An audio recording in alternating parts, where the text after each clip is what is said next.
크라이오엠은 다들 알고 있다시피 바이오 전자현미경 이미징 하는 데 있어서, 그리고 특히나 구조생물학을 연구하는 데 있어서 혁명을 일으킨 전자현미경이라고 알려져 있습니다.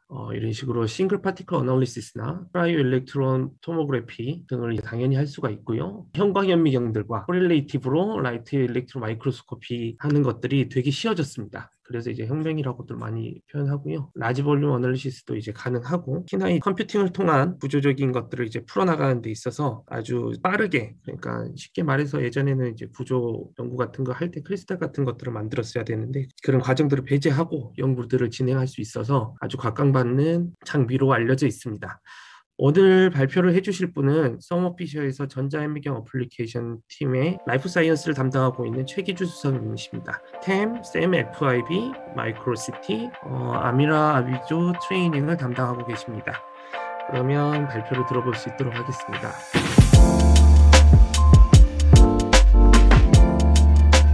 네, 안녕하십니까. 저는 서머피셔 사이언티스트 코리아에서 라이프 사이언스 분야 TM 메인으로 담당하고 있는 최기주 수석이라고 합니다. 오늘 함께 제가 공유드리고 싶은 부분은, 제가 최근에 이제 크라이오 EM, 크라이오 마이크로스코프, 일렉트론 마이크로스코프를 통해서 어떻게 이제 바이오 이미징 분야에서 최근 이제 크라이오 EM이 리딩을 해가고 있는지, 그리고 이러한 최근에 이러한 추세들이 이제 급속적인 발전과 이제 여러 가지 기술들이 이제 개발들이 함께 있어서 이제 이런 붐이 일어나기 시작했는데요. 어떤 기술과 어떤 부분들을 통해서 이러한 이제 개선이 있었는지를 제가 함께 나누면서 과거에서부터 지금까지, 그리고 앞으로의 이제 이러한 이미징 분야의 트렌드가 어떻게 될지를 함께 제가 공유해 볼 수 있는 시간을 가지면 좋을 것 같습니다.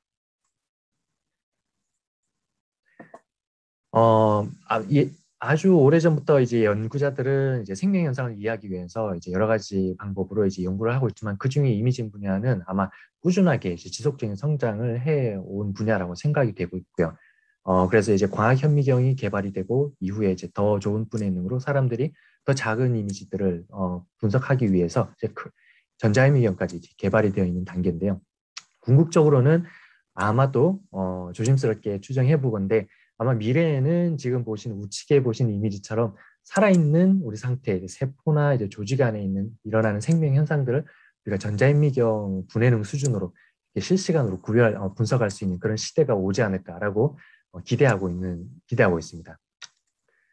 과거에는 전자현미경을 이용해서 기본적인 이제 세포나 아니면 세포 안에 있는 미세 구조들, 이제 마이크로 오르가닉에 대한 이제 미세 구조들을 분석하고 그 안에서 어떤 변화가 일어나는지에 대한 형태학적인 접근을 통해서 많은 연구들이 진행되어졌고 또 많은 성과들이 이루어져 왔다고 한다면, 지금은 이러한 전자현미경을 기반으로 해서 이미징뿐만 아니라 이미징을 할 수 있는 다양한 접근 방식들이 이제 개발이 되었는데요. 그 중에 이제 싱글 파티클 아날라이시스처럼 단백질의 이제 구조를 분자 레졸루션 수준에서 직접 저희가 프로세스를 거쳐서 단백질의 구조를 분석할 수 있게 해주는 분야와, 그리고 세포나 조직 수준에서의 이제 세포 안에 있는 이제 특정한 이제 오르가네일들이 어떻게 서로 인터랙션 하고 있는지, 단백질들과 어떻게 인터랙션해서 기능을 나타내는지, 이런 것들을 분석해 줄 수 있는 일렉트론 토모그래피, 그리고 이제 어레이 토모그래피나 이런 방식을 이용해서 이제 전자현미경의 단점 중에 하나가 굉장히 이제 볼 수 있는 뷰가 굉장히 고해상도로 볼 수 있는 장점이 있지만, 단점은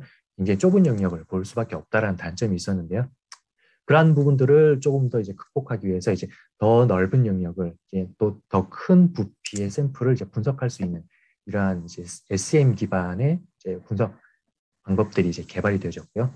그리고 코릴레이티드 라이트 일렉트론 마이크로스코프라는 분석 방법을 통해서 광학 현미경에서 봤던 타겟을 그대로 전자현미경에서 다이렉트 우리가 분석할 수 있게 해줌으로써 연구자들은 굉장히 많은 시간적인 전략과 그리고 연구 효율에 굉장히 많은 성과들을 가져올 수 있게 해주는 분석법이라고 생각이 되고요.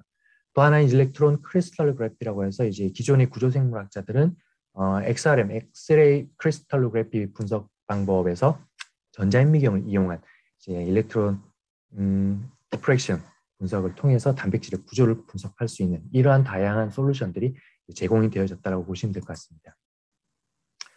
크라이오 일렉트론 마이크로스코프 분야 중에 그중에 싱글 파티클 아날라이시스는 이미 참석하신 분들 많은 분들이 알고 계시지만 혹시 처음 접하시는 분들을 위해서 간단하게 한번 설명을 드리면 어, 동일한 모양, 동일한 형태의 이제 단백질 입자들을 굉장히 많은 입자들을 전자현미경으로 이미징을 해서 컴퓨터 게임 환경에서의 이제 프로세스를 통해서 단백질의 3차원 구조를 분석할 수 있는 이제 솔루션입니다.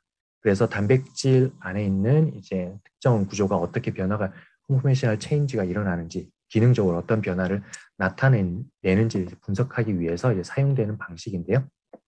이 방식은 이제 크게 어, 굉장히 많은 수의 이제 단백질 입자들을 동일한 입자들을 짧은 시간에 많이 이미징을 하는 것이 관건이고요. 그리고 더 좋은 레졸루션에서 데이터를 얻게 하기 위해서 전자빔의 손상이 가지 않도록 아주 낮은 도우지의 빔을 사용을 해야 되는 것이 굉장히 중요한 포인트 중에 하나입니다. 그래서 보통만 뭐 수만 개에서 수십만 개 혹은 수백만 개의 이제 단백질 파티클을 이제 수집을 한 다음 가상의 공간 컴퓨팅 환경 안에서 이제 백 프로젝셔닝 방식과 특정한 알고리즘들이 더해지면 이렇게 3차원적인 단백질의 구조를 분석할 수 있게 해주는 이제 솔루션이라고 볼 수가 있죠. 그래서 지금 이러한 싱글 파티클 아날라이시스 분석을 방법을 사용하게 되면 다양한 이제 뭐 바이러스나 단백질 입자에서부터 막단백질 구조까지 저희가 분석할 수 있는 이렇게 접근할 수 있는 그런 환경들이 제공이 된다라고 보실 수가 있습니다. 또 하나는 이제 크라이오 일렉트론 토모그래피 분야인데요. 크라이오 일렉트론 토모그래피는 아마 일종의 토모그래피라는 분석 방법을 사용해 보신 분들이라면 조금 쉽게 접근하실 수가 있을 것 같아요. 보통 우리가 이제 컴퓨팅 CT나 뭐 여러 가지 장비들을 이용해서도 우리가 얻을 수 있지만 전자현미경을 이용해서 세포나 조직 혹은 이런 파티클들의 이제 3차원적인 구조의 이미징을 하기 위해서 전자현미경 안에서 시료를 플러스 마이너스 70도 범위 안에서 틸트를 해가면서 연속적인 이미지를 찍게 되면 그 범위 안에 이제 찍혀진 데이터들을 마찬가지로 컴퓨터 환경에서 프로세스를 진행해서 이런 백 프로젝셔닝 메커니즘을 통해서 한 지점에 이제 각각의 이제 인포메이션들을 이제 집중시키게 되면 이 3차원적인 영상들을 우리가 수집해서 구조를 분석할 수 있는 솔루션들을 제공해 줄 수가 있게 됩니다. 이 방법은 앞에 말씀드렸던 싱글 파티클 아날라이시스와는 조금 다른 접근이 가능하게 하는 부분인데요. 모양이나 일정한 크기가 다른 입자들을 이자도 이제 접근을 할 수가 있고, 그리고 이제 세포 혹은 조직 아주 좀 더 큰 넓은 범위에 있는 타겟들을 분석을 할 수 있다라는 장점이 있다라는 거죠. 일렉트론 토모그래피 분야 방법에서는 단순히 샘플을 이제 앞에서 보여드렸던 건 틸트 시리즈 이미지를 얻어서 분석을 하는 것에 그치지 않고 싱글 파티클 아날라이시스에 사용했던 분석 방법과 토모그래피를 같이 조합해서 서브토모그램 이제 에버리징이라는 분석 방법을 이용하게 되면 우리가 조금 더 이제 적은 파티클 데이터를 가지고 좀 더 고해상도의 이미지들을 우리가 얻어낼 수 있는 그런 분석 솔루션을 제공하고 있습니다. 그래서 바이러스가 가지고 있는 스파이크 프로테인의 이제 특정 이제 분자 구조들의 변화 이런 것들을 보기 위해서 이제 서브토모 에버리징 분석 방법을 이용하게 되면 단백질의 구조들을 우리가 보면 디테일하게 우리가 분석해낼 수 있는 이런 솔루션들을 제공해주게 된다는 거죠. 토모그램 데이터를 이용해서 그 안에 있는 파티클들을 다시 익스트랙션하고 익스트랙션된 이 단백질들을 이제 클래시피케이션하고 다시 리컨스트럭션 과정을 거쳐서 정확한 이제 분자 구조들을 수립해 주는데 도움이 되는 분석 방법 중에 하나라고 보실 수 있습니다.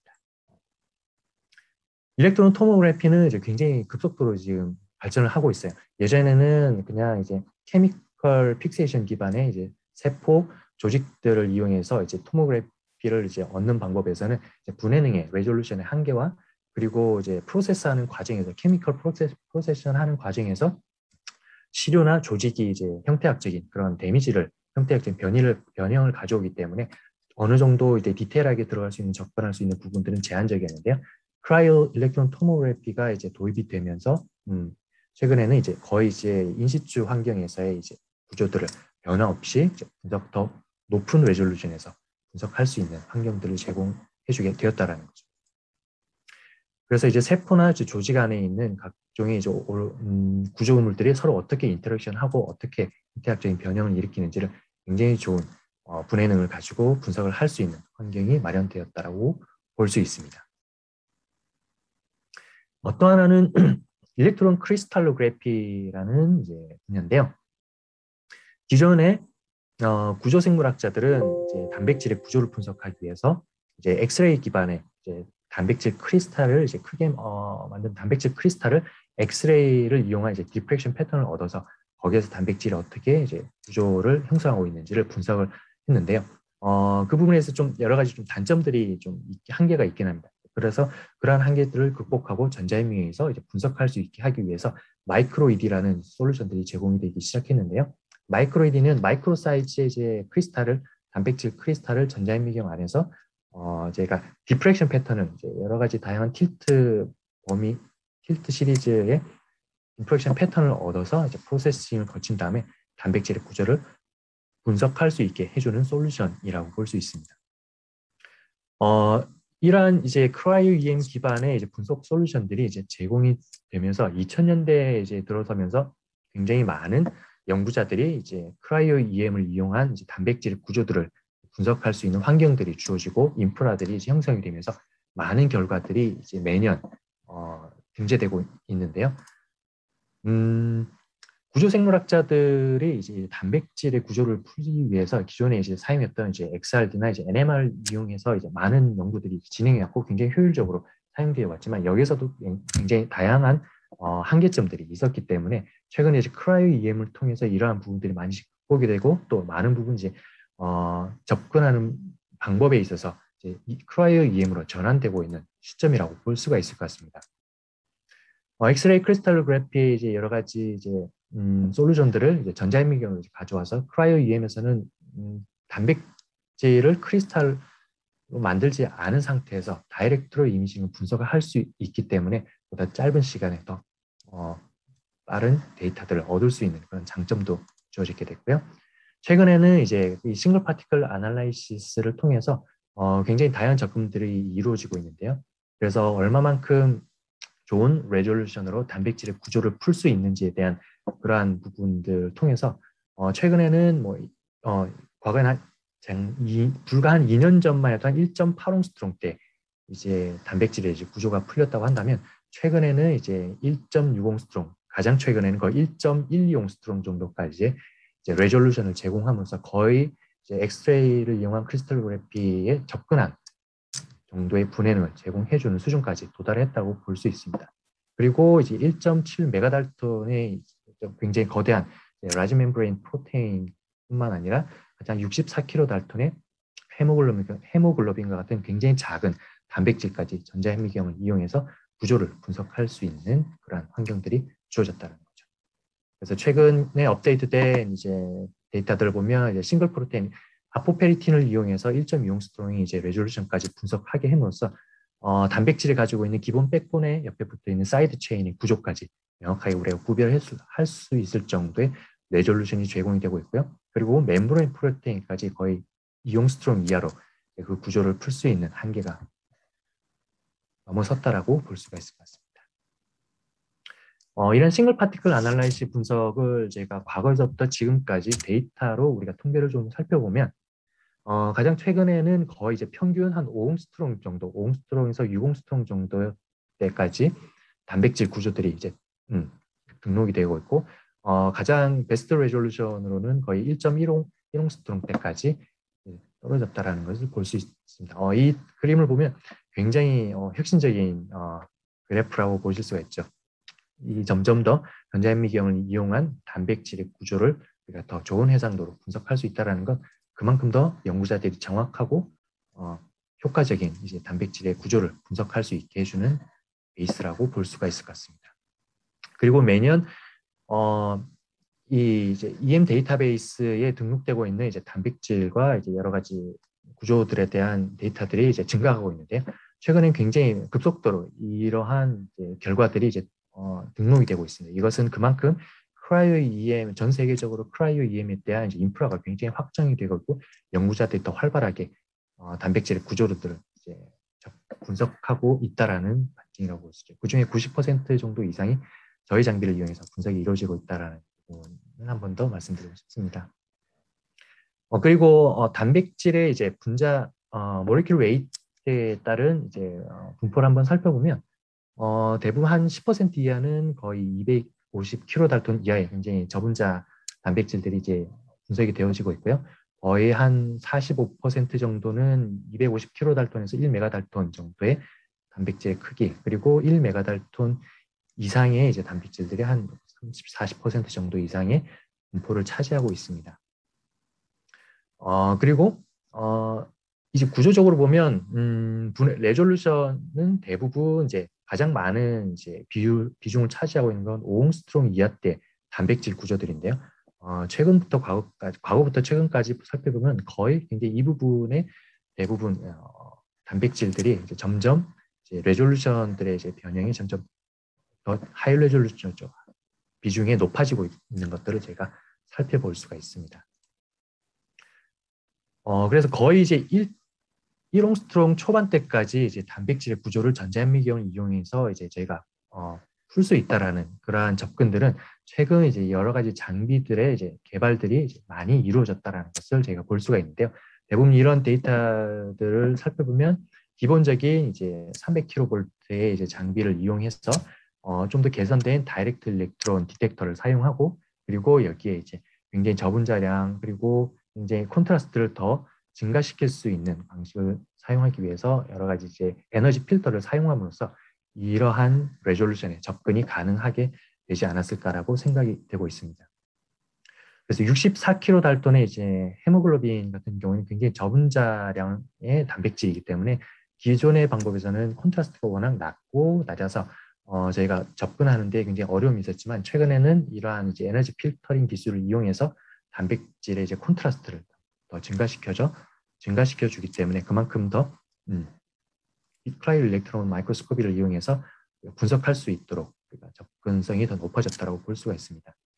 그리고 이제 뭐 대부분 이러한 장비들이 이제 굉장히 콜드 FEC 방식의 이제 건 타입들이 이제 전환이 되면서 0몇 옹스트롱 정도의 레졸루션들이 더 부가적으로 증가되는 것을 볼 수가 있고요. 그리고 이러한 싱글 파티클 아날라이시스 분석뿐만 아니라 앞에서 말씀드렸던 토모그래피 방식을 이용해서 얻어지는 데이터들의 레졸루션도 지금 굉장히 낮아지고 있는 추세입니다.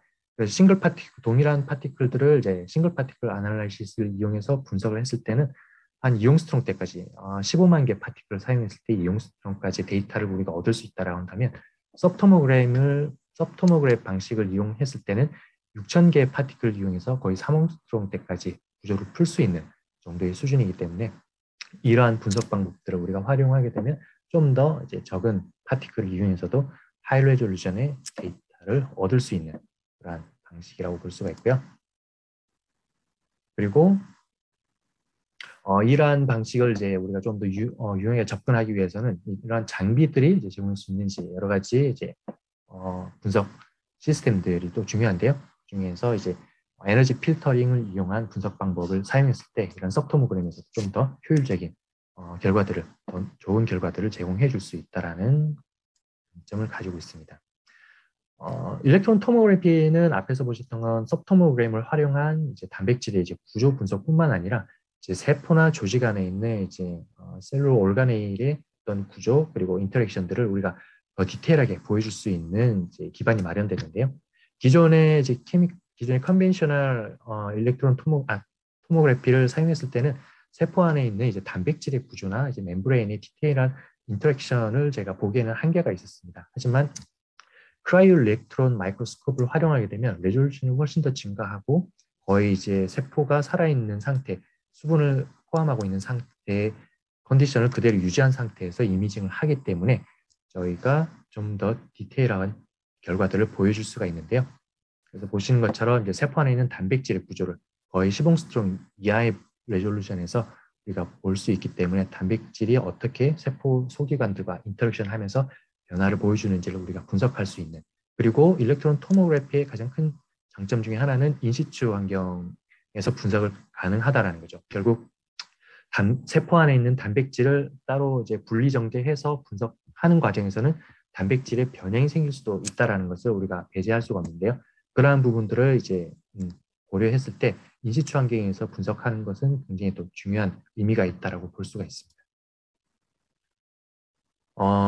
이러한 그 일롱스트롱 초반 때 이제 크라이오 일렉트론 마이크로스코프의 결과들이 이제 지금까지 주어질 수 있게 된 계기들은 장비들이 굉장히 높은 수준으로 이제 개선이 됐다는 부분인데요. 크라이오 일렉트론 토모그래피, 싱글 파티클 아날라이시스에 대한 분석 방법에 대한 개념은 이미 1900 거의 60년대에서부터 60년대 초반에 이미 만들어진 그러한 이제 분석 방법입니다. 하지만 그 당시에는 그러한 이론적인 배경을 실제 구현할 수 있는 장비들이 이제 기술들이 발달하지 않았기 때문에 어느 정도 접근하는 한계가 있었지만요. 최근에는 이러한 그 분석 방법들을 이제 효과적으로 이제 개선할 수 있는 이제 장비들 시스템들이 이제 개발이 되어서 지금의 이제 결과들을 우리가 얻을 수 있게 접근할 수 있는 환경이 마련이 되었는데요. 그 중에 하나는 이제 크라이 일렉트론 마이크로스코프의 이제 시료를 우리가 거의 여러 개 하이스루풋이 가능하도록 12개의 그리드를 크라이오 상태에서 그대로 챔버 안에 이제 보관하고 자동으로 샘플을 이제 교환할 수 있는 이런 오토로딩 시스템이 도입됨으로써 크라이오 EM의 효과적인 그런 이제 분석 환경이 이제 제공이 되어졌다는 거죠. 기존의 사이드 엔트리 방식, 샘플 하나만 넣고 빼고 하는 방식으로 크라이오 EM 분석이 진행되었던 당시에는 샘플 하나에 대한 스크리닝을 하는데도 굉장히 많은 시간이 소요되고 또 번거로움이 있었기 때문에 그만큼 연구자들은 이제 데이터를 분석하는데 굉장히 많은 시간들이 소요가 됐습니다. 하지만 이런 오토로딩 시스템을 통해서 굉장히 빠른 시간에 여러 개 단백질 샘플들을 우리가 스크리닝하고 또 안정적으로 분석할 수 있는 환경이 주어졌기 때문에 지금처럼 굉장히 많은 데이터들을 우리가 안정적으로 얻을 수가 있게 됐고요. 또 하나는 이제 페이지 플레이트나 이제 에너지 필터링 같은 시스템을 통해서 이미지 콘트라스트를 증가시켜 줌으로써 이제 크라이오 EM 상태의 단백질 이미징을 효과적으로 할 수 있는 기반이 마련되었다는 것입니다. 단백질 같은 경우에는 이제 CHON 경원소로 구성되어 있기 때문에 전자가 투과를 하면서 산란되는 이제 산란각이 굉장히 적기 때문에 콘트라스트가 굉장히 약할 수밖에 없습니다. 이러한 푸어 시그널을 가지고 이미징을 하기 위해서는 굉장히 어려움이 있는데요. 이제 그러한 어려움들을 극복하기 위해서 이렇게 페이지 플레이트와 에너지 필터를 통해서 콘트라스트를 증가시켜 주는 것은 굉장히 이미징을 프로세스하는 데 효율적인 시스템이라고 볼 수가 있습니다. 그리고 또 중요한 한 가지는 이러한 하드웨어뿐만 아니라 우리가 연구자들이 자동으로 굉장히 많은 데이터들을 얻을 수 있게 하기 위한 이런 자동화된 애퀴지션 소프트웨어가 이제 굉장히 많이 발전이 되어지고 있는데요. 저희가 사용하는 EPO라는 소프트를 통해서 이러한 홀 안에 있는 단백질들을 자동으로 24시간에서 혹은 일주일 동안 우리가 계속 데이터를 자동으로 얻어줄 수 있게 하는 이러한 시스템을 통해서 연구자들은 이제 수십만 개의 단백질을 좀 더 쉽게 커렉션해서 데이터를 얻을 수 있는 그런 환경이 제공이 될 수가 있다고 보실 수 있을 것 같습니다. 앞에 이러한 단계는 1세대의 이제 장비 이제 변화라고 본다면 지금 세대는 이제 기존의 이제 이러한 분석 시스템을 기반으로 해서 좀 더 좋은 레졸루션 그리고 더 빠른 데이터를 얻을 수 있는 그런 환경들을 제공해주고 있는데요. 그 부분 한번 살펴보면 이제 데이터를 우리가 훨씬 빨리 얻기 위해서는 이제 FFI, 그리고 AFIS 그리고 개선된 이제 디텍터들을 이용해서 우리가 짧은 시간에 더 많은 데이터를 얻을 수 있게 해주는 이런 환경들 그리고 더 성능이 향상된 디텍터를 이제 사용함으로써 그러한 부분들이 이제 더 가능하게 되었다고 볼 수가 있고요. 이러한 부분들은 연구자들이 어떻게 더 쉽게 접근할 수 있고 또 어떻게 더 개선된 데이터들을 이제 얻을 수 있을지에 대한 의문들을 이제 해결해 주게 되는데요. 최근에 이제 제공해주는 이런 시스템들은 보면 이제 Aberration Free Imaging Shift라고 해서 빔을 틸트시키고 틸트된 빔을 다시 시프트해서 스테이지를 움직이지 않고서 이제 한 곳에서 스테이지가 고정된 상태에서 빔을 틸트함으로써 샘플 타겟을 이제 한 번에 여러 군데를 지정을 할 수 있게 됩니다.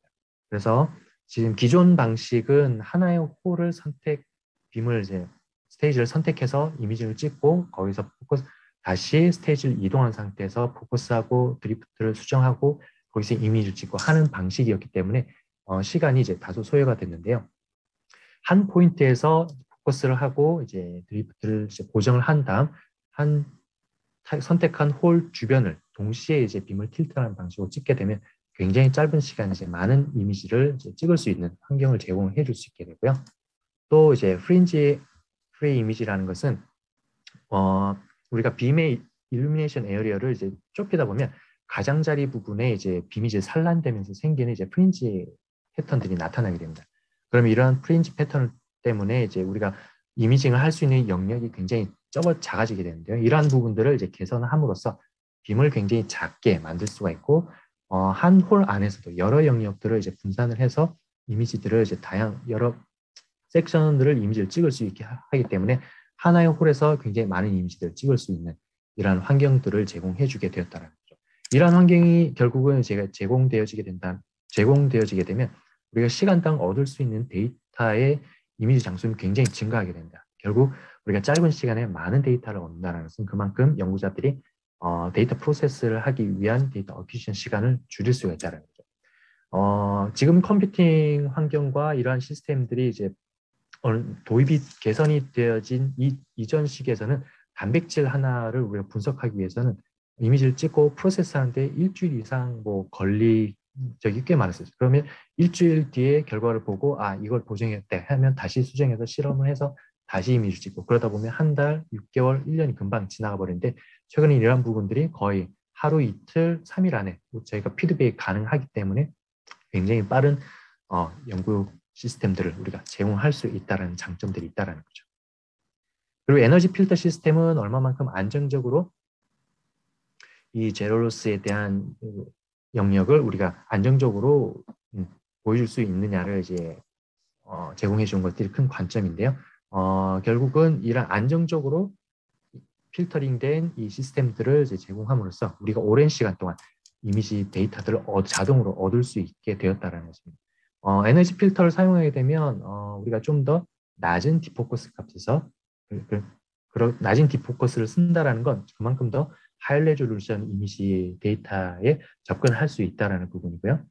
동시에 에너지 필터를 이제 쓰면서 콘트라스트까지 증가를 시켜주기 때문에 데이터 프로세스를 충분히 할 수 있도록 제공하고 있습니다.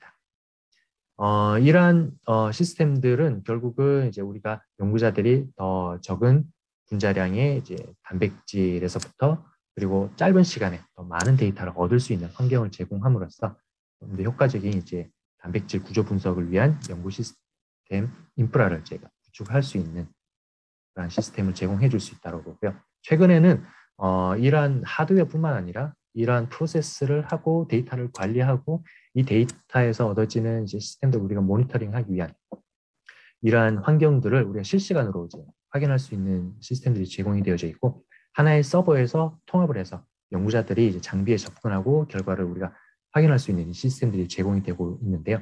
그 중에 이제 저희는 제가 이제 이러한 데이터 매니지먼트 서버를 이제 중간에 이제 두면서 장비와 이 서버 그리고 이 서버와 연구자들은 이제 리모트 컨트롤 시스템뿐만 아니라 이것에 대한 데이터 접근성 그리고 장비에서 실시간으로 얻어지는 데이터들을 우리가 실시간으로 모니터링할 수 있는 시스템들이 제공되어지고 있습니다. 이게 왜 중요하냐면 일반적으로 싱글 파티클 아날라이시스 분석을 이제 하고 나서 데이터를 다 얻고 나면 다 얻어진 데이터를 이제 연구자들이 프로세스를 하는데요.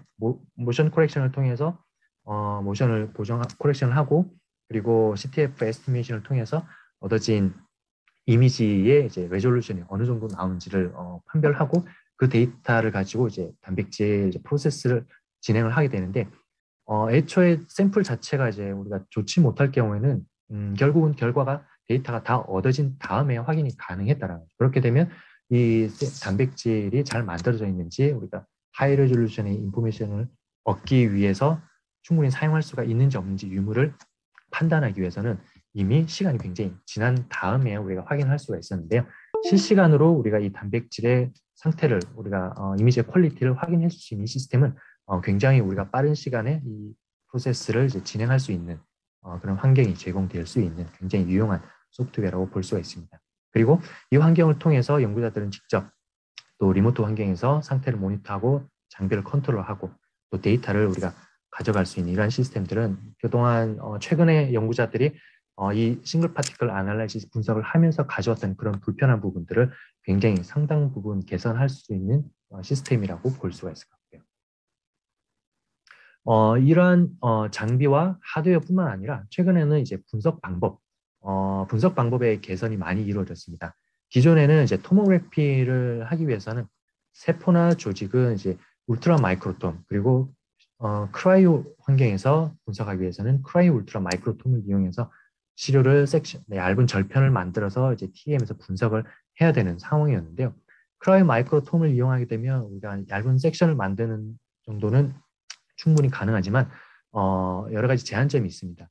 그 안에서 우리가 타겟팅하는 데 굉장히 어려움이 있는데요. 우리가 정확하게 어떤 부분을 얇게 잘라서 섹션을 해야 될지를 선택하기가 굉장히 어렵습니다. 하지만은 최근에는 크라이오 FIB를 이용해서 우리가 타겟 부분을 정확하게 확인하고 그 부분을 이제 얇은 절편 형태로 이제 밀링을 함으로써 우리가 굉장히 효율적으로 크라이오 일렉트론 토모그래피에 접근할 수 있는 환경을 제공해 줬는데요. 크라이오 FIB란 혹시 FIB를 접해보지 못하신 분들이 FIB가 뭔지에 대해서 한번 간단하게 설명을 드리면 FIB라는 것은 아이온 포커스드 아이온 빔이라고 해서 주사전자현미경 기반의 이온 빔을 이용해서 우리가 주사전자현미경을 보고 있는 특정한 위치에서 이온 빔으로 특정한 부분들을 이제 밀링을 해줄 수 있는 시스템이라고 보시면 됩니다. 그래서 광학적인 섹션이 가능한 그런 장비라고 보시면 될 것 같아요. 그래서 이러한 환경을 사용을 하게 되면 전자현미경 상태에서 오진공 상태 그리고 크라이오 상태에서 우리가 타겟으로 하는 셀을 이미징을 보면서 정확하게 우리가 밀링을 섹션을 얻을 수 있다는 거죠. 크라이오 FIB를 이용해서 타겟 셀을 우리가 밀링을 하고 그리고 정확하게 타겟 밀링이 된 샘플을 그대로 크라이오 TM으로 가져와서 우리가 토모그램 데이터를 얻게 되면 여기에서 굉장히 많은 장점들을 우리가 가져올 수가 있게 되는데요. 앞에서 말씀드렸던 것처럼 정확한 타겟팅이 가능하고 그리고 TM에서는 우리가 토모그래피 분석을 하기 위해서 아주 적합화된 두께로 이제 타겟 샘플을 분석할 수 있게 되는 거죠. 기존의 FIB를 이용한 이러한 분석 방법이 도입되지 않았던 시기에서는 크라이오 토모를 하기 위해서 이제 세포에서 접근할 수 있는 부분은 굉장히 제한적이었습니다. 투과전자현미경에서 이제 시료를 투과할 수 있는 두께는 약 한 500나노미터 이하 정도라고 볼 수가 있는데요. 그렇게 되기 위해서는 이제 이 셀을 기준으로 했을 때 세포가 가지고 있는 두께는 이제 세포의 핵이 있는 가장자리 부분은 거의 5마이크로미터 이상 수준이기 때문에 시료 투과전자현미경에서는 거의 이제 투과할 수가 없는 영역이었고요. 그나마 이제 얇은 가장자리 부분만 어느 정도 접근이 이제 가능했다라고 본다면 크라이오 FIB를 이용해서 셀 혹은 조직을 이제 분석한다고 한다면 어떤 부분이든지 저희가 다 타겟팅해서 분석을 할 수가 있다라고 볼 수가 있죠. 그래서 이러한 이제 워크플로우를 제가 한번 살펴보면 이제 비트리피케이션이라고 해서 시료를 이제 급속도로 이제 동결시킬 수 있는 장비를 이용해서 샘플을 이제 동결시키고 우선 광학현미경에서 플로레센스 태깅을 통해서 타겟 단백질이 세포 안에 어디 있는지를 저희가 확인하고 확인된 이미지를 그대로 크라이오 FIB로 가져와서 동일한 부분들을 이제 매칭을 시켜서 타겟을 확인하고 그 부분을 밀링을 이제 할 수 있고 그 다음 밀링이 완성된 샘플을 크라이오 TM으로 가져와서 저희가 토모그램 데이터를 얻은 다음 소프트웨어를 통해서 우리가 비주얼라이제이션하고 분석할 수 있는 이런 워크플로우를 가지고 이제 분석을 할 수가 있게 됩니다. 불과 이 샘플 프레레지스터 데이터 아날라이시스까지는 거의 이제 수일 혹은 일주일 안에 프로세스가 충분히 완료될 수 있는 수준이라고 볼 수가 있죠. 이 과정을 한번 간단하게 한번 보여드리면 이 왼쪽 하단에 보이는 이미지는 이제 크라이오 FIB 안에서 시료가 어떻게 밀링이 되는지를 이제 보여주고 있고요. 우측 이미지는 실제 밀링이 되는 상태를 보여주고 있습니다. 가운데 세포를 중심으로 해서 이제 윗부분과 아랫부분을 이제 단계적으로 이제 밀링을 해 나가는 과정이고요. 이렇게 밀링을 해서 타겟 샘플의 두께가 거의 한 200나노미터 두께 정도가 될 때까지 밀링을 해주게 됩니다. 이렇게 단계별로 이제 밀링을 하게 되면 정확한 이제 타겟 부분의 영역만 우리가 200나노의 두께로 얇은 절편이 만들어지게 되고요. 이렇게 만들어진 절편은 투과 전자밀링을 통해서 분석을 가능하게 해주는 거죠. 이런 크라이오 FRB를 이용해서 우리가 접근이 이제 가능한 부분은 이제 기존의 일렉트론 토모그래피 분석 방법과 그리고 마이크로 ED 방법에 응용을 해볼 수가 있습니다.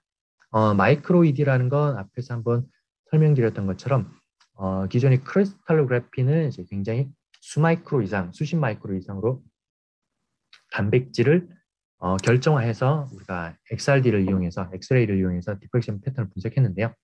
단백질 결정을 이제 만들기가 쉽지가 않고 또 이제 워낙 크게 이제 만들기가 어렵기 때문에 작게 만든 이제 단백질 크리스탈을 이용해서 전자이미지 분석을 이제 해야 되지만 생각보다 이제 수마이크로 정도의 1마이크로 이상의 단백질들은 또 전자빔이 투과하기가 어렵기 때문에 전자빔이 충분히 투과해서 디프렉션 패턴이 이제 분석이 가능할 정도 수준까지는 크라이오 FIB를 이제 활용해서 밀링을 하게 되면 효과적으로 이러한 디프렉션 패턴을 얻을 수 있게 됩니다.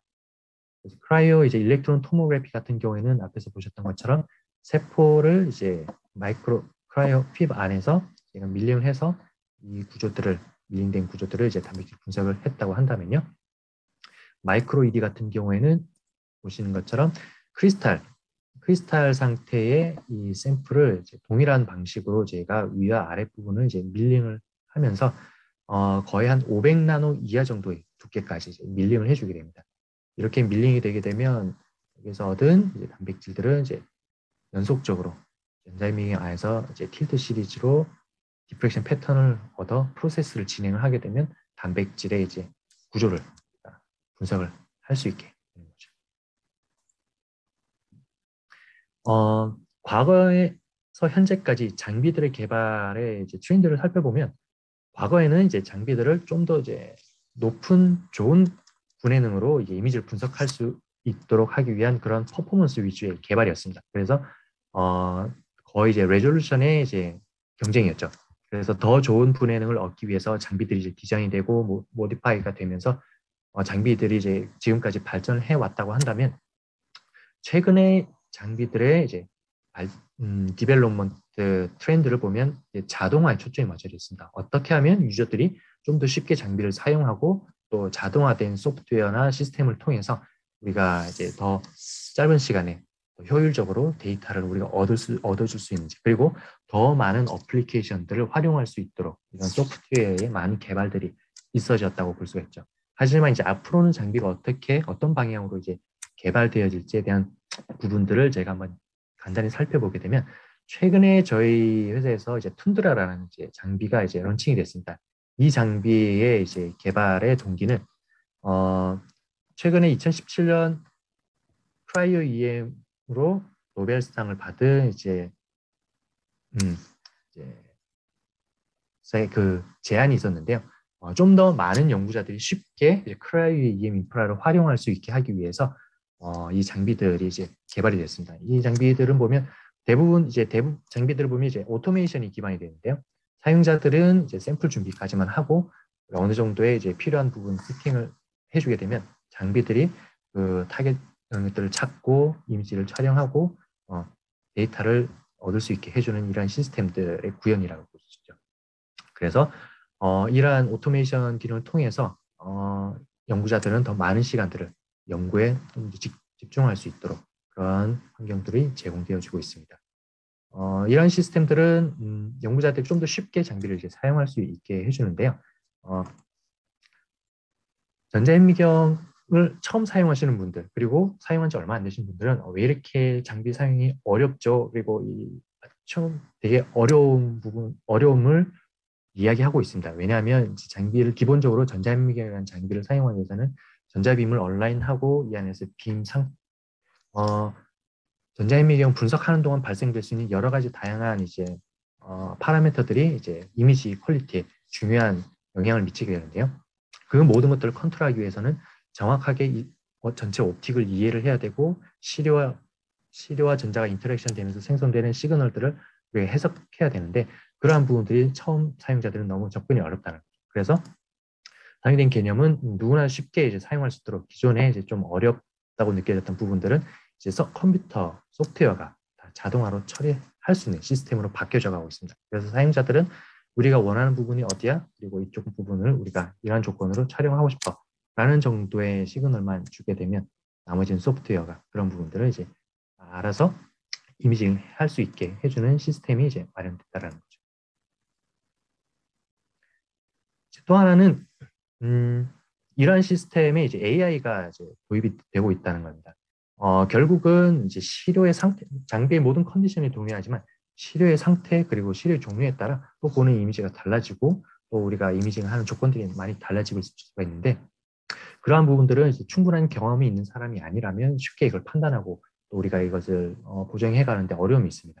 그래서 이러한 부분들을 기존에 경험이 많은 이제 엑스퍼트들이 모여서 이러한 부분에 대한 이제 아이디어와 그리고 팁들을 이제 다 공유를 하면서 이러한 부분들을 이제 딥러닝을 통해서 학습을 시키고 이러한 AI 기반으로 어떤 특정한 이미지 프로세스 과정들을 이제 개입하면서 판단을 해줄 수 있게 되는 시스템들이 이제 도입이 되어지고 있는데요. 이런 시스템을 통해서 처음 접하는 연구자들도 이런 부분들을 이제 어렵지 않게 프로세스를 이끌어 나갈 수 있는 그런 시스템들이 개발되어 있고 이러한 디시전 서버 같은 경우에는 이제 오픈이 되어 있는 상태라서 누구나 접근해서 매번 계속 업그레이드가 될 수 있는 시스템들이 주어져 있습니다. 지금까지 저희가 이러한 크라이오 EM이 이제 어떻게 이제 이런 바이오 이미징 시장에 기여를 해오고 어떻게 발전해오고 또한 앞으로 어떻게 발전할지에 대한 부분들 제가 짧게나마 제가 잘 살펴봤고요.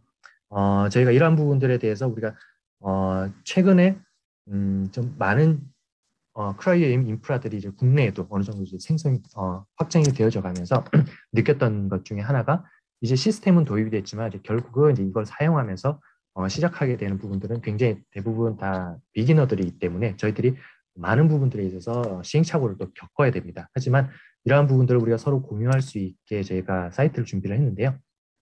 이런 이용자 커뮤니티를 통해서 저희가 이런 팁들을 좀 공유하고 또 서로 이제 의견을 저희가 함께 나누면서 저희가 이러한 분석 시스템에 대한 트렌드를 함께 공유하고 좀 더 쉽게 우리가 접근해 갈 수 있도록 이러한 사이트들을 이제 활용하실 수가 있을 것 같고요. 또 크라이오 EM에 대한 전반적인 워크플로우 그리고 최근 트렌드 그리고 분석이 어떻게 어디까지 좀 진행되고 있는지에 대한 이제 월드와이드에 대한 인포메이션들도 제가 이런 싱글 파티클 아날라이시스 cryoem.com이라는 사이트를 통해서 이러한 정보들을 얻으실 수도 있습니다. 그리고 처음 시작하시는 분들 이런 분들 위해서 이러한 그 크라이오 EM 스쿨도 이제 오픈이 되어 있는데요. 이런 크라이오 EM 스쿨을 통해서 좀 더 디테일한 이론적인 부분과 그리고 이제 프랙티컬한 레벨까지 저희가 온라인 통해서 트레이닝 할 수 있는 그런 시스템들도 제공이 되어지고 있습니다. 마지막으로 최근에 국내에 저희가 도입된 크라이오 EM 인프라를 살펴보면 굉장히 뿌듯한데요.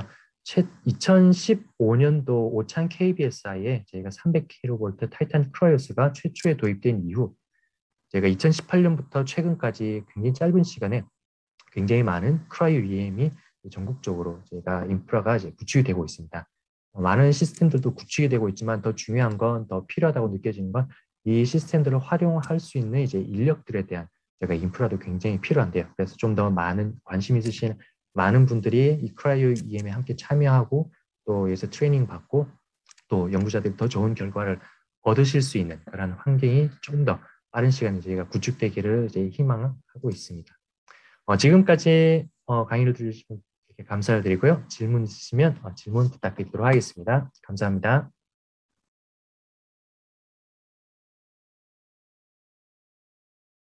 접근할 수 있는 방법은 여러 가지가 있어요. 그래서 여기 워크플로우에 보시는 것처럼 이제 크라이오 이제 플로레센스를 이제 쓰는 라이카 장비 같은 경우에 이제 크라이오 상태에서 데이터를 이제 분석하는데요. 비트리피케이션 하기 전 단계에서 일반적으로 저희가 가지고 있는 이제 어떤 뭐 업라이트 타입의 이제 마이크로스코프에서 이제 세포가 그리드 위에 올려 있는 상태, 그러니까 액체 상태에서 그대로 이미징을 하셔도 괜찮아요. 그 상태에서 이걸 찍고 바로 비트리피케이션 해서 그 이 단계를 뛰어넘고 거기서 얻은 이미지를 바로 크라이오 FIB로 가져오 동일한 프로세스를 진행할 수 있다고 보시면 돼요. 그래서 기존에 뭐 다른 일반적인 컴포칼이나 혹은 형광현미를 가지고 있어도 저희가 충분히 접근은 가능 이제 하다라는 거죠. 크라이오 EM 가지고 기본적으로 3D 이미지를 만들어낸다고 하는 게 일정한 모양을 가지고 있는 몰리큘들, 그러니까 프로틴을 정제를 해가지고 네, 이렇게 깔았던지 아니면 바이러스라든지 깔고 난 다음에 뭐 섹션을 통해 가지고 혹은 아까 뭐 FIB를 통한 밀링을 통해 가지고 잘라냈을 때 네, 샘플링 되는 몰리큘의 여러 오리엔테이션을 토모그래피나 컴퓨팅을 통해 가지고 3D를 만들어낸다 이렇게 이해를 하고 있었는데 네, 아까 네, 세일 같은 경우에 밀링이 진행이 돼서 이제 샘플링을 하잖아요. 네, 그래서 이제 원하는 부위까지 들어가서 아까 뭐 200나노미터 정도라고 말씀을 해주셨는데 네, 그렇게 된 상태에서 이렇게 틸트로만 3D를 만들어낸다는 게 조금 이해가 안 됐거든요. 네, 왜냐하면 뭐 이미 밀링이 된 상태인데 네, 그 셀 같은 경우에는 모양이 워낙 다양하고 뭐 음, 위쪽이랑 아래쪽이 다 다른 모양을 가지고 있을 건데 네, 단순히 네, 틸트를 하는 것만으로 3D 이미지를 구현시킨다는 게 이해가 조금 잘 안 되더라고요. 이거에 대해서 조금 네, 다시 설명해 주시면 네. 그 좋겠습니다. 부분을 제가 한번 설명드리면, 셀 같은 경우에는 이제 예를 들어서 이제 세포 안에 이제 예를 들어서 핵 주변에 있는 어떤 이제 핵공과 핵 주변에 있는 구조물들을 이제 타겟으로 한다라고 했을 때 보시는 것처럼 제가 이제 밀링을 하게 되면 이제 세포의 전체를 다 보는 건 아니라 그 타겟 부분들을 이제 부분만 제가 2D 상태에서 이제 일단은 타겟팅을 이제 하게 되는 거죠. 그래서 이제 밀링을 네. 보시는 것처럼 이 이미징 안에 요 영역 이 밀링이 된 200나노 볼륨 안에 있는 이제 데이터들에 대한 이제 3차원 영상을 저희가 얻게 되는 겁니다. 그래서 이 안에서 200나노라고 한다면 200나노에 포함된 이제 구조겠죠. 그래서 이제 전체가 구조가 다 나올 수도 있고, 뭐 작은 그 안에 포함된 단백질이라든지 작은 이제 구조물들은 이제 다 포함이 되겠지만 그것보다 큰 구조물들은 이제 일부분만 이제 나오겠죠. 그런 식으로 해서 투과 전자인명에서 플러스 마이너스 70도로 이제 틸트를 하게 되면 완벽하게 다 구현하는 데는 한계가 있습니다. 나머지 이제 저희가 이제 인포메이션을 얻지 못한 이제 로스되는 부분이 있는데요. 하지만은 그럼에도 불구하고 이제 플러스 마이너스 70도 범위에서 얻은 데이터지만 굉장히 상당 부분 저희가 이 세포 안에 있는 구조물들을 가지고 있는 구조를 제가 300 구조를 3차원으로 이제 만들어낼 수가 있게 되는 거거든요. 그래서 앞에 말씀드린 것처럼 전체 영역을 다 이제 보는 건 아니지만 이제 섹션된 200나노 볼륨 안에서의 이제 인포메이션들을 얻어내게 되는 거죠. 네, 저희가 만약에 구축을 하게 되었을 때 가장 이제 신경 써야 된다고 생각하고 있는 분야가 이미징을 하고 나서 그것들을 컴퓨팅하고 해석할 수 있는 시스템을 구축을 하는 거였어요. 뭐 아까 뭐 DMP 네, 서버나 뭐 이런 것들을 제공을 음, 해주신다고는 했는데 그러면 뭐 우리한테만 따로 이렇게 할당되는 양이 정해지는 건지 뭐 그런 것들에 대한 궁금증도 좀 있고요. 그런 네, 것들이 이제 한계가 있다 보면은 저희가 어느 정도 서버들을 이렇게 수준급으로 이제 구축을 해야 되는데 그런 것들을 커맨드하는 정도는 어느 정도 수준인지 좀 궁금하고요. 그 다음에 이게 단순히 구조 생물학을 하시는 분이나 바이오를 하시는 분 혹은 전자현미경 전문가들이 단순히 그분들로서 해결될 수 있는 서비스 시스템이 아닐 것 같아요. 왜냐하면 어느 정도 컴퓨터에 대한 이해도 좀 깊어야지 나중에 이렇게 해석하고 하는데도 좀 훨씬 더 도움이 될 것 같거든요. 그러면 이제 네, 어느 정도 수준의 그런 지식을 좀 가지고 있어야 제대로 좀 이용을 하면서 좀 데이터로서 이렇게 만들어 나갈 수 있는지 그런 음, 것들도 좀 궁금합니다. 네네.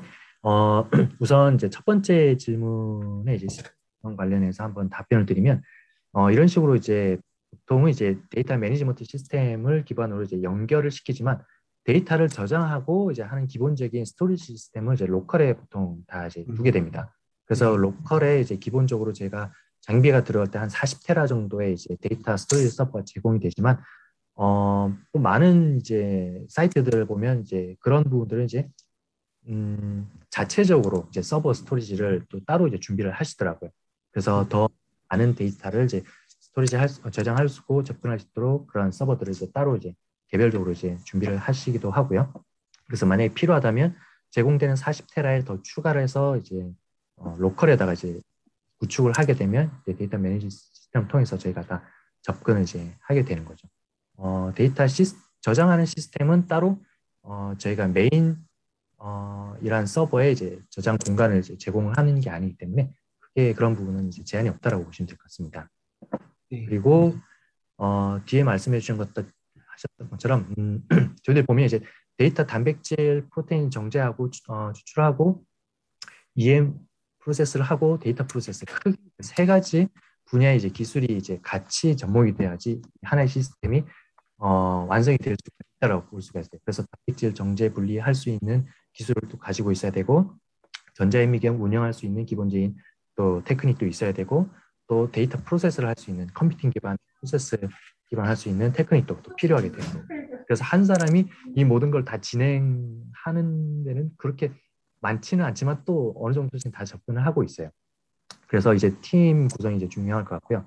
이러한 인프라를 구성하기 위해서는 그래도 이제 좀 긍정적인 부분이라고 하면 최근에 이런 데이터 프로세스 할 수 있는 이제 소프트웨어 릴라이언이라든지 크라이오스파이라든지 이런 소프트웨어들이 굉장히 유저 프렌들리한 좀 방식으로 좀 많이 더 이제 개발이 되고 있어요. 그래서 처음 사용하는 사용자들도 어느 정도 좀 쉐이밍을 통해서 충분히 사용할 수 있을 정도 많이 이제 개선되었기 때문에 전문적인 지식이 없더라도 어느 정도 프로세스까지는 충분히 접근할 수 있다라고 볼 수가 있을 것 같습니다. 그래서 이러한 시스템에서 필요한 거는 어느 정도 이제 다양한 인력들의 이제 구성이 좀 필요하겠죠. 그 채팅으로 지금 질문이 하나 들어왔는데요. 네. 적용 분야가 의생명 공학 분야 말고도 다른 곳에서도 어떤 분야에서 좋은 파우더 샘플 같은 그런 활용도가 있을 수 있는지 이제 좀 궁금하다고 하시고요. 그다음에 이 유저 같은 경우에는 가스 하이드레이트라는 극저온 액체 질소상의 그 파우더 샘플의 크리스탈 스트럭처를 보통 파우더 XRD를 사용해서 분석하고 있었는데 설명을 듣다 보니까 이제 크라이오 EM 같은 경우에도 파우더 샘플을 사용할 수 있는지에 대해서 이제 궁금하신 것 같고요. 네. 크라이오 EM으로도 XRD에서 얻는 것과 같은 레티스 파라미터 혹은 크리스탈 스트럭처를 얻을 수 있는지 궁금하시다고 하십니다. 네. 좋은 질문인 것 같아요. 일단은 최근에 크라이오 EM 저희도 이제 분야가 일렉트로닉 그리고 머테리얼 사이언스, 라이프 사이언스가 제가 구별이 돼 있어요. 근데 최근에 이제 머테리얼 사이언스, 일렉트로닉 쪽에 하시는 분들이 크라이오 EM 이거 좀 써볼 수 있을까요? 하시는 질문들이 굉장히 많이 들었어요. 이건 왜냐하면 기존의 이제 머테리얼들 중에 전자빔에 민감한 샘플들이 꽤 있거든요. 이제 고분자라든지 이러한 샘플들은 이제 전자빔을 맞자마자 변형이 되면서 기존 시스템에서는 분석할 수가 없었기 때문에 크라이오 EM 시스템을 도입하게 되면 굉장히 적은 도수로 이미징을 하기 때문에 전자빔에 의해서 발생되는 데미지를 굉장히 줄여줄 수가 있습니다. 그렇기 때문에 고분자 샘플 같은 그러한 샘플들도 굉장히 크라이오 EM에서 활용이 충분히 가능하고요. 리포좀이나 이러한 치료들 그리고 액상을 포함하고 있는 그러한 샘플들도 모테리얼 샘플들도 충분히 크라이오에서 가능하기 때문에 굉장히 이런 부분에서 더 효과적으로 활용하실 수가 있을 것 같아요. 그리고 또 질문해 주신 부분 중에 하나는 이제 XRD처럼 여기서도 이제 사용이 가능합니다. 그래서 이제 크리스탈도 우선은 일단 크리스탈 사이즈가 이제 굉장히 작다라고 한다면 다이렉트로 그리드 위에 올려서 크라이오 EM에서 디프렉션 분석이 가능한데요. 만약 사이즈가 어느 정도 크다면 앞에서 보여드렸던 것처럼 크라이 퓨브로 밀링을 한 다음에 제가 일렉트론 디프렉션 패턴을 제가 분석하게 된다면 정확하게 라틱스 이제 파라미터의 어떤 부분을 약간 뭐 좀 XRD하고는 차이가 있을 수는 있겠지만 전자현미경상에서 이제 전자 인터랙션으로 생긴 디프레션 패턴을 제가 분석이 가능하기 때문에 이 부분도 접근이 가능할 거라고 생각이 되네요. 네, 네, 답변이 좀 됐을까요? 해보시기를 추천드립니다. 좋은 답변 감사하다고 합니다. 네, 또 한 분 네, 질문을 주셨는데요.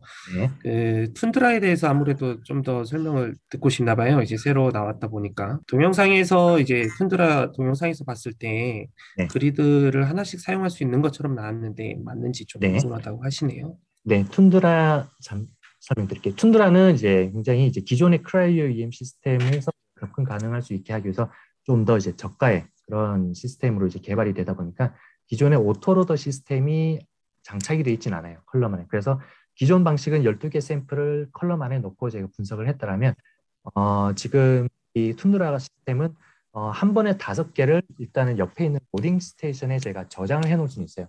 하지만 보시는 것처럼 제가 한 번에 하나씩만 샘플 그리드를 빼서 컬럼 안에 넣어서 이제 분석할 수 있게 되어 있는 시스템이라고 보시면 되죠. 분석은 한 번에 하나씩 될 수 있는 시스템입니다. 툰드라는 보통 이제 글라시오스 정도의 이제 장비를 이제 도입하기가 좀 부담스러운 이제 랩 수준이나 이제 그러한 정도의 범위에서 싱글 파티클 아날라이시스 스크리닝에 초점을 맞춘 장비입니다. 그래서 이제 오토로드 시스템이 이제 장비 안에 이제 돼 있지는 않지만 기존의 오토로딩 방식 시스템의 방식을 이제 사람이 중간에 약간 조금 더 이제 대행하는 그런 정도 수준인 거죠. 이제 그렇게 해서 이미지를 스크리닝하고 이제 보고 이제 확인하고 교체하는 데 굉장히 빠르게 이제 교체를 할 수가 있기 때문에 그러한 이제 조금 더 대중화된 싱글 파티클 아날라이시스 스크리닝 시스템이라고 보시면 될 것 같아요. 네, 오늘 좋은 강의 내용 감사합니다. 네, 감사합니다.